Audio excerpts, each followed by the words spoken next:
Om Namah Shivaya. Hi friends, how are you? In this video we are going to learn about the deltoid muscle. Okay, deltoid muscle. The deltoid is a 3-in-1 muscle. It is thick, powerful, curved triangular muscle covering the shoulder and forming its rounded contour. The deltoid is shaped like the inverted Greek letter delta, hence its name deltoid. The deltoid muscle is divided into three parts: anterior unipennate part, posterior unipennate part, middle multipennate part. See once again, the deltoid is a 3-in-1 muscle. It is thin, powerful, curved triangular muscle covering the shoulder and forming its rounded contour. The deltoid is shaped like the inverted Greek letter delta, hence its name delta. Hence its name deltoid. Okay. And the deltoid muscle is divided into three parts: anterior unipennate part, posterior unipennate part, middle multipennate part. That means this deltoid muscle is divided into anterior, middle and posterior. Anterior and posterior are unipennate, but middle is multipennate. Next, coming to the origin of the deltoid muscle. Origin. The deltoid has a V-shaped origin from the subcutaneous bony arch formed by lateral one-third of the clavicle, acromion process of the scapula, crest or spine of the scapula. The deltoid has V-shaped origin from the subcutaneous bony arch formed by lateral one-third of the clavicle, acromion process of the scapula, crest or spine of the scapula. Next, the details are as under. Here talking about the each division of deltoid or each part of the deltoid muscle. That means anterior part, middle part and posterior part. See one by one. First, anterior unipennate part. And this anterior unipennate part arises from the upper surface and anterior border of lateral third of the clavicle. Next, middle multipennate part arises from the lateral margin and upper surface of the acromion. Posterior unipennate part arises from the lower lip of the crest of the spine of the scapula. That means anterior unipennate part from lateral one-third of the clavicle. Middle multipennate part arises from acromion process of the scapula, and posterior unipennate part from crest of the spine of the scapula, lower lip. Okay, spine, lower lip. Coming to the figure. See this figure. This figure shows the origin and insertion of the deltoid muscle. Okay. Now we are talking about the origin of the deltoid muscle. Origin and the origin of the deltoid muscle, first from the lateral one-third of the clavicle. See here, this is the lateral one-third of the clavicle. Acromion process. This is the acromion process of the scapula and spine of the crest of the spine of the scapula. Okay, see once again the origin: lateral one-third of the clavicle, lateral margin of the acromion, crest of the spine of the scapula. Next, about the each part of the deltoid muscle. First part is anterior unipennate part. See here, this is the anterior unipennate part up to here. See, up to here, this is the anterior unipennate part, and the origin of the anterior unipennate part is lateral one-third of the clavicle. Okay, and the next middle multipennate part origin is lateral margin of acromion process. Next, posterior unipennate part origin is from the lower. See here, this is the lower lip, this is the upper lip. See, this is the upper lip and this is the lower lip. crust of the spine, lower lip crust of the spine of the scapula. See here, crust of the spine of the scapula. Okay, this is about the origin of the deltoid and the parts of the deltoid muscle. Next, insertion. See here, insertion of the deltoid muscle. The fibers of the deltoid muscle converge inferiorly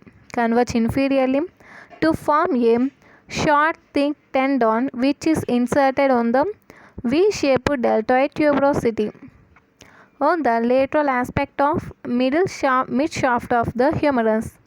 The fibers of the deltoid converge inferiorly to form a short thick tendon which is inserted on the V-shaped deltoid tuberosity on the lateral aspect of the mid shaft of the humerus.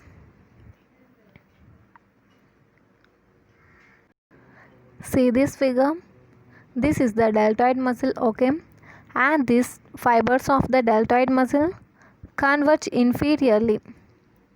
See here, all these fibers come and converge at the inferior and formed the short tendon, okay, and formed the short and thick tendon, and these inserted at the V-shaped deltoid tuberosity of humerus. Okay, see here, not clearly given here, but we have to assume here shaft of the humerus. Okay, we have to assume this shaft of the humerus, and the converged fibers of the deltoid muscle forms a V shape, converge inferiorly, and the tendon of the deltoid muscle converge and inserted at the V-shaped deltoid tuberosity of humerus. Okay, this is the V-shaped deltoid tuberosity of the humerus. See here guys, are you able to identify here? See here, this is the, see, are you able to see? This is the scapula, clear, and this is the glenoid cavity, and this is the humerus. In this humerus, this is the V-shaped deltoid tuberosity. Clear guys, this is shaft. I think it's clear. Next, see this figure. This figure shows the architecture of the deltoid muscle. This is the unipennate anterior fibers. This is unipennate posterior fibers, and this is acromion process of the scapula, and these are the middle multipennate fibers of the deltoid muscle, and all these inserted at the deltoid V-shaped deltoid tuberosity of humerus.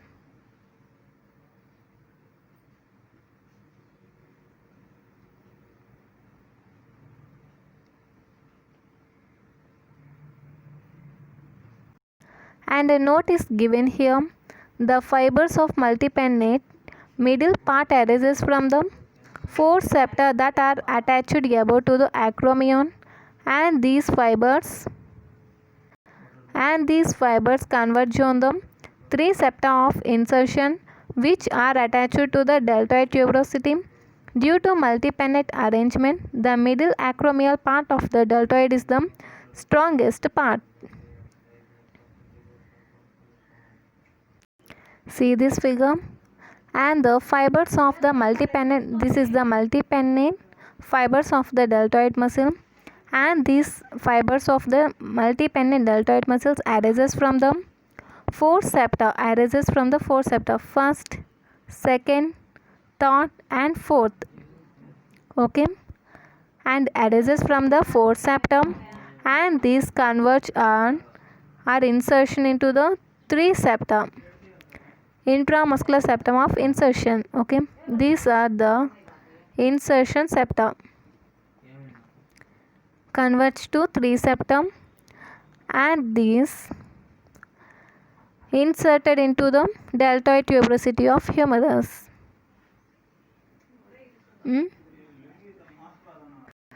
Due to multipennate arrangement of the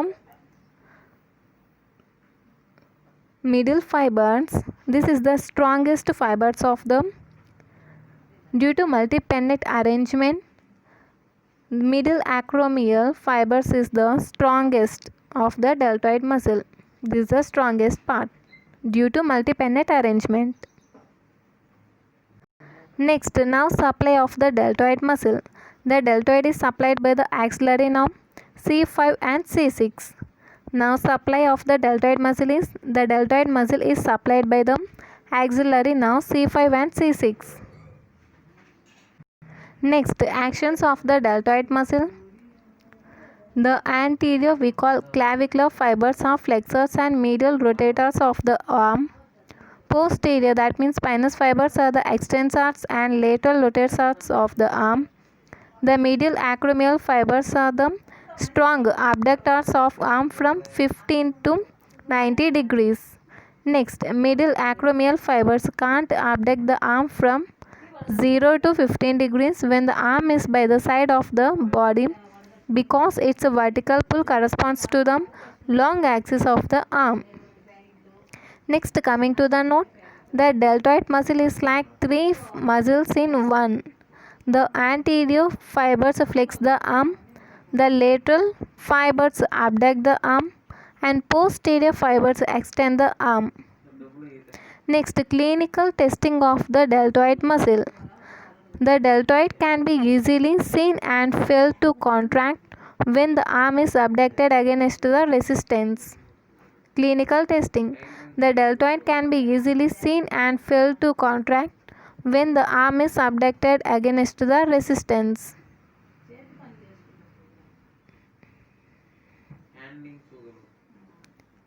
Okay. In next video we are going to learn about them. Okay, see in this video only.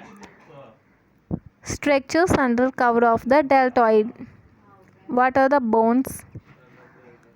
Upper end of the humerus and coracoid process and joints and ligaments are shoulder joint and coracoacromial ligament and bursa around the shoulder joint, subscapular, subacromial, subdeltoid and infraspinatus. Next, muscles under cover of the deltoid are insertion of pectoralis minor, pectoralis major, teres major, latissimus dorsi, subscapularis, supraspinatus, infraspinatus, teres minor, and archins. Long head of biceps, short head of biceps, coracobrachialis, long and lateral heads of the triceps. Next, vessels. Anterior and posterior circumflex humerus and nerves are the axillary nerve. And next, spaces. Quadrangular and triangular subscapular intermuscular spaces. Okay. We learn completely about the deltoid muscle. This is most important. Okay. If you like this video, like, share and subscribe. Thank you.